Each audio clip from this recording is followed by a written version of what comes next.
వదినా, ఏంటి వదినా, నీ మొహంలో ఇంత వెలుగు వస్తుందేంటి అని ఈ విధంగా పార్వతి అనగానే, రాధా ఏంటి ఇంత బంగారం, నా బంగారం మొత్తం ఇక్కడనే ఉంది అని ఈ విధంగా పద్మ చెప్పగానే, ఏంటి వదినా, ఇదంతా రామలక్ష్మిది కదా, ఇదంతా రామలక్ష్మి మెడలో అయ్యమని చెప్పారు కదా, ఇప్పుడు నాదంటున్నావేంటి అని ఈ విధంగా పార్వతి చెప్పగానే, పిచ్చిదానా, ఇప్పుడు రామలక్ష్మి ఎవరు, నా కోడలు.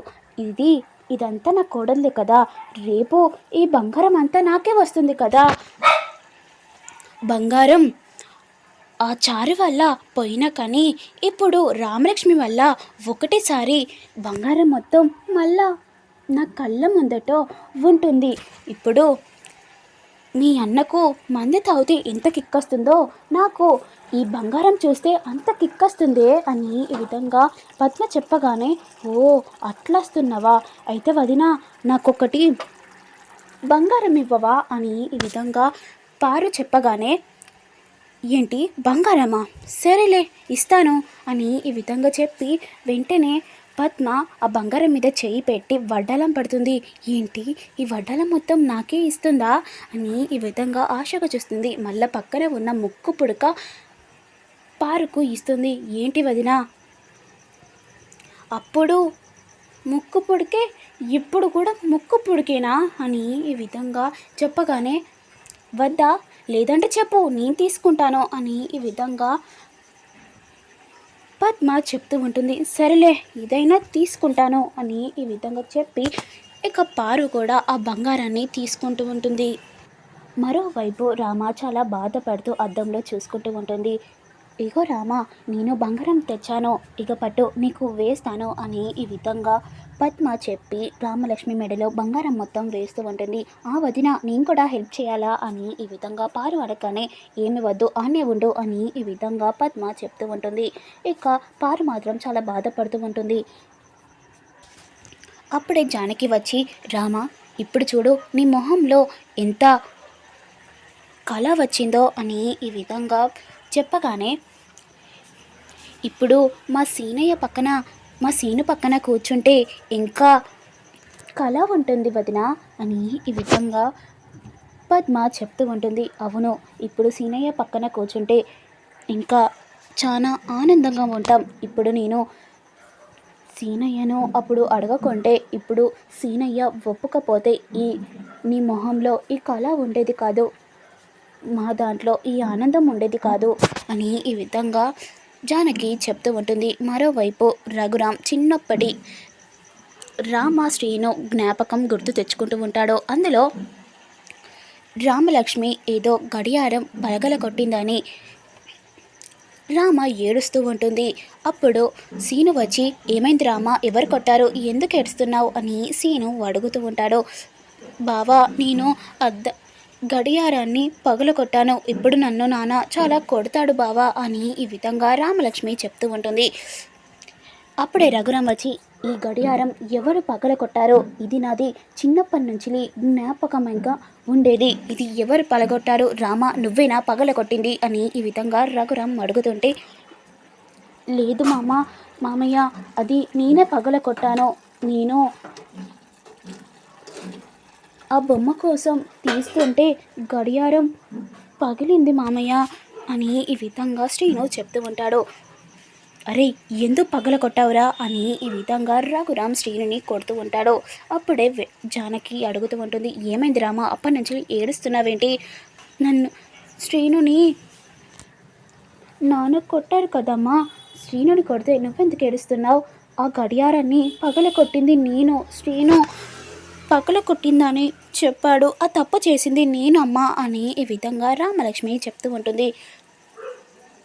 ఇది వెళ్ళి జానకి రఘురామ్కి చెప్తూ ఉంటుంది. అప్పుడు శ్రీను దగ్గరికి వెళ్ళి, అరే ఆ గడియారం పగల కొట్టింది రామ కదరా, నువ్వెందుకు చెప్పావు, రామలక్ష్మి కళ్ళల్లో నీళ్ళు వస్తే నేను చూడలేను మామయ్య, అందుకే నేను పగల కొట్టానని నేను ఒప్పేసుకున్నాను అని ఈ విధంగా శ్రీను అంటూ ఉంటాడు. ఆ జ్ఞాపకంనంతా రఘురామ్ గుర్తు తెచ్చుకుంటూ ఉంటాడు. వెంటనే రఘురామ్ శ్రీను దగ్గరికి వస్తూ ఉంటాడు. అప్పుడే జానకి కూడా వచ్చి, ఇగో అండి మీరు బంగారం తెమ్మన్నారు కదా, ఇగో అని రఘురామ్కి ఇస్తూ ఉంటుంది. ఏంటి మామయ్య ఇదంతా బంగారం అంటే ఏంటి అని ఈ విధంగా శ్రీను అడగగానే, ఇగోరా ఇదంతా నా చిన్నప్పటి బంగారం రా, నా దగ్గర ఉన్న బంగారం అంతా నీకే ఇస్తున్నాను. ఇదంతా ఎందుకు మామయ్య, నువ్వు నాకు అల్లుడు పోతున్నావు, నా కూతుర్ని పెళ్లి చేసుకోబోతున్నావురా, ఇదంతా నీ దగ్గరనే ఉండాలి అని ఈ విధంగా రఘురామ్ చెప్తూ ఉంటారు. నాకు ఈ బంగారం అక్కర్లేదు, మీరు నాతోటి ఉంటే చాలు అని ఈ విధంగా శ్రీను చెప్తూ ఉంటాడు.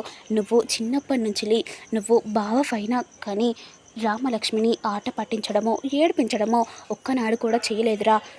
అట్లాంటివి ఇప్పుడు నువ్వు నా బిడ్డ జీవితంలోకి నువ్వు వస్తున్నావు, నువ్వు రామను మంచిగా చూసుకోవాలిరా అని ఈ విధంగా రఘురామ్ చెప్తూ ఉంటాడు. ఇక వెంటనే జానకి కూడా ఈ విధంగా చెప్తూ ఉంటుంది. రామకు చిన్నప్పటి నుంచి చిన్న దానికే కోపం, నువ్వు సర్ది పెట్టుకోవాలయ్యా అని ఈ విధంగా జానకి చెప్తూ ఉంటుంది. నేను సర్ది పెట్టుకుంటాలే అత్తమ్మ, నేను రామను చాలా బాగా చూసుకుంటాను అని ఈ విధంగా శ్రీను చెప్తూ ఉంటారు. ఇక ఇద్దరు చాలా సంతోషంగా ఉంటారు. ఇక జానకి రఘురామ్ ఇద్దరు కలిసి బయటికి వెళ్తూ ఉంటారు. బావా బయట గుడి పనులు చాలా ఉన్నాయి, రా వెళ్దాం అని ఈ విధంగా రఘురామ్ని తీసుకొని వెళ్తూ ఉంటారు. ఇక అందరూ వెళ్తూ ఉంటాడు. ఇక శ్రీను మాత్రం అద్దంలో చూసుకొని చాలా బాధపడుతూ ఏడుస్తూ ఉంటాడు. అప్పుడే శ్రీను వాళ్ళ నాన్న వచ్చి, ఏంట్రా ఏమైంది, ఏం చేస్తున్నావు అని ఈ విధంగా అడగగానే, ఏం చేయాలి నాన్న, నువ్వే ముందే చెప్పి నాకు ఈ పెళ్ళి నచ్చదంటే సరిపోతుంది కదరా అని ఈ విధంగా అడగగానే, నాన్న నన్ను అత్తయ్య వచ్చి రామను పెళ్లి చేసుకో అని ఏడ్చుకుంటూ చెప్పింది, కాళ్ళు కూడా పట్టపోయింది. అత్తమ్మ నాకు రామను పెళ్లి చేసుకో అని చెప్పగానే, నేను చేసుకోనంటే ఒక మనిషిగా ఓడిపోయినట్టే కదా నాన్న, నన్ను చిన్నప్పటి నుంచి అల్లారి ముద్దుగా పెంచింది నన్ను అత్తమ్మ, ఇప్పుడు అత్తమ్మనే చేసుకోను, నేను రామను పెళ్లి చేసుకోను అని చెప్తే ఒక మనిషిగా నేను ఓడిపోయినట్టే నాన్న అని ఈ విధంగా శ్రీను చెప్తూ ఉంటాడు.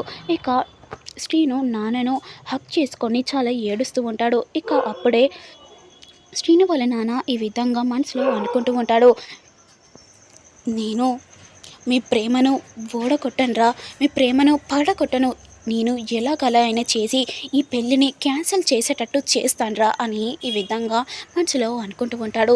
ఇక శ్రీను ఈ విధంగా చెప్తూ ఉంటాడు, ఇక నేను రామను పెళ్లి చేసుకున్నాక ఆద్య నాకు ఇక దూరం అవుతుంది నాన్న, ఇక నేను ఆద్య నా మనసులో ప్రేమ ఉంది కూడా చంపుకోవాలి నాన్న అని ఈ విధంగా చాలా ఏడుస్తూ ఉంటారు.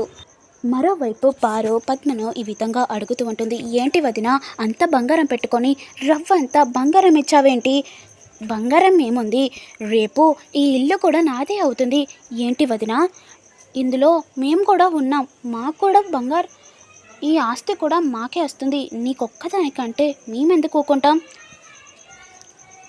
చూడు పారు ఇప్పుడు రామకు వాటా వస్తుందా, ఇప్పుడు ఈ రఘురామ్కి వాటా వస్తుందా, ఇప్పుడు మేము ఇల్లరికంగా ఇందులో ఉన్నాం కదా, మాకు కూడా అందులో వాటా రావాలి, ఇప్పుడు ఏమున్నా కూడా ఇదంతా మాకే కదా, సరే నీకు క్లియర్గా చెప్పాలంటే ఒక పెన్ను పేపర్ తెచ్చుకోపో అని ఈ విధంగా పద్మ చెప్తూ ఉంటుంది.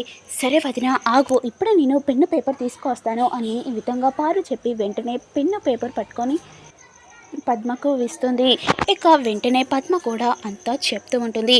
ఇక మొత్తానికైతే నీకు కిచెన్ సైడ్ నీకు వస్తుంది అని ఈ విధంగా చెప్పగానే, ఏంటి ఆ కిచెనా, ఆ కిచెన్ అందరిది కదా కదా ఆ కిచెన్ కూడా అందరిది కాబట్టి అందులో కూడా వాటాలు ఉంటాయి అంటే, ఇప్పుడు మీరు అంత చెప్పింది అందులో కూడా మరి నాకు వాటా ఉండాలి కదా, అయ్యో పారు నీకు అర్థం అవ్వట్లేదు, ఈ కిచెన్ సైడ్ మాత్రం నీకు వస్తుంది, అది కూడా అందులో ఇంకా వాటా ఉంటుంది అని ఈ విధంగా పారుని చాలా కన్ఫ్యూజ్ చేస్తూ ఉంటుంది. ఇక నెక్స్ట్ ఏం చేద్దాం, మామిడి తోట ఎంత వస్తుందో చూడు వదిన అని ఈ విధంగా పారు చెప్తూ ఉంటుంది. దాన్ని కూడా చాలా కన్ఫ్యూజ్ చేసి ఏం చేస్తుంది, మళ్ళీ ఏం జరుగుతుంది, ఇప్పుడు శ్రీనుది రామలక్ష్మిది ఇద్దరిది పెళ్ళి జరుగుతుందా లేదా అని మీకు తెలియాలంటే నీ పెట్టే ప్రతి వీడియో చూస్తూ ఉండండి. Please do like, share, comment, subscribe చేయండి.